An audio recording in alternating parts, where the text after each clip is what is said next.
हाय, नमस्कार. तुमचं सगळ्यांचं द ग्लो स्टोरीजमध्ये खूप खूप स्वागत आहे. आणि मी आज एक सिंपल हॅलो आय मेकअप केला आहे, जो बिलकुल सोपी आहे आणि सॉफ्ट आय मेकअप आहे. तुम्ही घरच्या घरी खूप सोप्या पद्धतीने करू शकता. आणि व्हिडिओ जर आवडला तर नक्की लाईक करा आणि सबस्क्राईब करा. तर चला मग बघूया कसा करायचा. तर मी आयब्रो डिफाईन करून घेतली होती पहिलेच. नंतर मी इथे कन्सिलर लावून घेत आहे. जो लाईट शेडचं कन्सिलर तुमच्याकडे असेल ते लावून घ्या, जेणेकरून तुमचे आय मेकअपचे कलर पॉप होऊन दिसेल. ठीक आहे. आणि मी इथे कॉम्पॅक्टनी सुद्धा लॉक केलं होतं, पण ते क्लिप विसरली मी टाकायची. आणि तुम्हीही कॉम्पॅक्टनी किंवा लूज पावडरनी लॉक करून घ्यायचं आहे. ठीक आहे. यानंतर मी ट्रान्झिशन शेड म्हणून एक लाईट ब्राऊन जो ऑरेंजिश शेडमध्ये येतो तो लावून घेतला आहे. आणि व्यवस्थित त्यालासुद्धा ब्लेंड करून घ्यायचा आहे. कारण की जो आपण सगळ्यात पहिले जो लाईट शेड यूज करतो, जो ट्रान्झिशन शेड असतो ना, तो ब्लेंडेड जर असेल तुमचा, छान लावून घेतला, जर तुम्ही लाईन क्रिएट करून घेतली एक वेगळीच आणि मग नंतर चालू केलं करायला, तसं नाही. थोडा वेळ द्या त्याला आणि व्यवस्थित ब्लेंड करून घ्या त्याला. थोडा बिल्डही करू शकता तुम्ही. कलर डार्क हवे असेल तुम्हाला ट्रान्झिशन शेडमध्ये, मीही केले आहे. यामध्ये बिल्ड करत गेली होती. म्हणजे पुन्हा पुन्हा घेत जायचं आहे जसं जसं तुम्हाला डार्क करायचे असेल तर. ट्रान्झिशन शेड चांगला ब्लेंड करून घ्या. नंतर मी इथे त्यामधलाच एक डार्क कलर घेतला आहे ब्राऊनमध्ये, जो त्यातलाच थोडा डार्क शेड येतो. ठीक आहे. त्याला मी डोळ्याच्या आउटर कॉर्नरमध्ये आणि इनर कॉर्नरमध्ये लावून घेतला आहे. म्हणजे तुम्ही टॅप करून घ्यायचा आहे कलर घेऊन तिथल्या तिथे आणि तिथल्या तिथेच ब्लेंड करत न्यायचा आहे. ठीक आहे. जास्त वरतीही नाही जाऊ द्यायचा आहे तो कलर. फक्त तुमच्या क्रीज लाईनच्या आतमध्ये किंवा क्रीज लाईनपर्यंतच तुम्हाला तो ब्लेंड करायचा आहे. ठीक आहे. तुम्ही बिल्ड करू शकता कलर. पुन्हा कलर थोडा डार्क हवा असेल तर पुन्हा घ्या, पुन्हा बिल्ड करा कलर त्याला. जितका पाहिजे तितका बिल्ड करू शकता. ठीक आहे. आणि एक छोटा ब्रश मी घेतला आहे याच्यासाठी. आणि मी इथे बाय द वे बेलीचे ब्रशेस यूज केले आहेत. तर तो पहिले ट्रान्झिशन शेडसाठी मी थोडा फ्लपी ब्रश यूज केला होता आणि नंतर मी स्मॉल यूज केला आहे. ठीक आहे. नंतर इथे मी कन्सिलर लावून घेत आहे पूर्ण आयबॉलवर.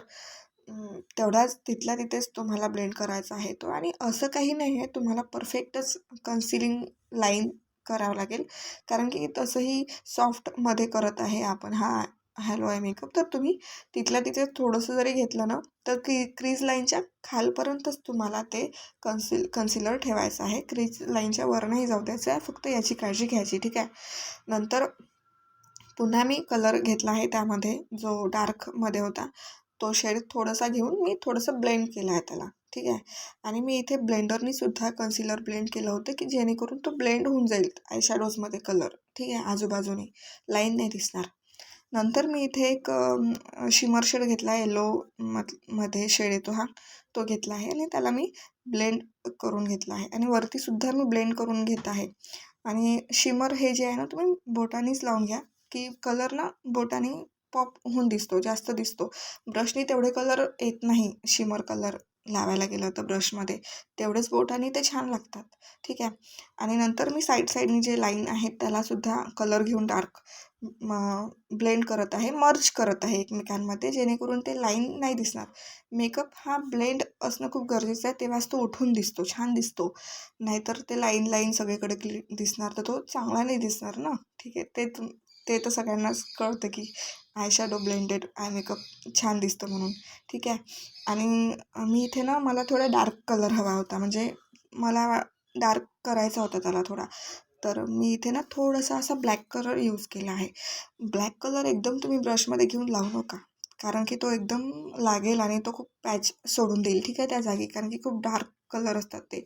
तर थोडासा घेऊन ना पहिले हातावर टॅप करायचा आणि नंतर लावायचा, की जेणेकरून तुमचा आय मेकअप खराब नाही होणार आणि तो पॅच नाही सोडणार तो कलर. नाही तर तुम्हाला ब्लेंड करायला ना खूप असा प्रॉब्लेम जाईल. ठीक आहे. नंतर मी तिथे ब्लॅक कलर घेऊन लावून घेतला होता. आणि नंतर एक फ्लफी ब्रश घेऊन, जो पहिलेच मी ट्रान्झिशनसाठी यूज केला होता, तोच मी पुन्हा घेऊन पूर्ण आय मेकअप ब्लेंड करून घेत आहे, जेणेकरून कुठेही पॅच असेल, काही असेल तर तो दिसणार नाही. ठीक आहे ना. पूर्ण ब्लेंड करून घ्या एकदा सगळीकडे.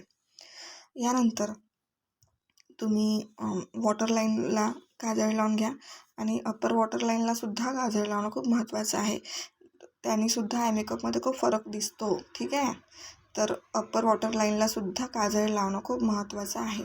आणि इथे मी काजळ लावून घेतलं आहे वॉटर लाईनला.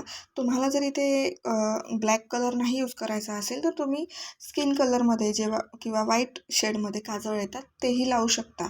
पण मला इथे ब्लॅक ठेवायचा होता, म्हणजे काजळ ब्लॅक कलर घ्यायचा होता म्हणून मी घेतला. As you wish. मेकअपमध्ये ना सगळं आपल्या इच्छेवर असतं. तुम्हाला जर कोणताही कसाही करायचा तुम्ही करू शकता, ठीक आहे. आणि नंतर थोडासा ब्लॅक कलर घेऊन मी तिथे लावून घेतला की थोडा डार्क शेड येईल त्याला नंतर. आणि तो जो वरती मी ब्राऊन कलर जो डार्क शेड होता ना upper water sorry inner corner आणि आउटर कॉर्नरला लावलेला, तोच खाली लावून घेत आहे.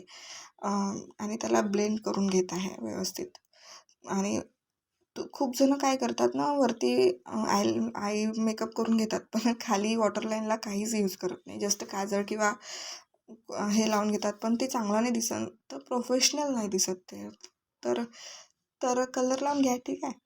आणि यानंतर मी आयलायनर लावून घेत आहे. हे फेशस कॅनडाचं आयलायनर आहे.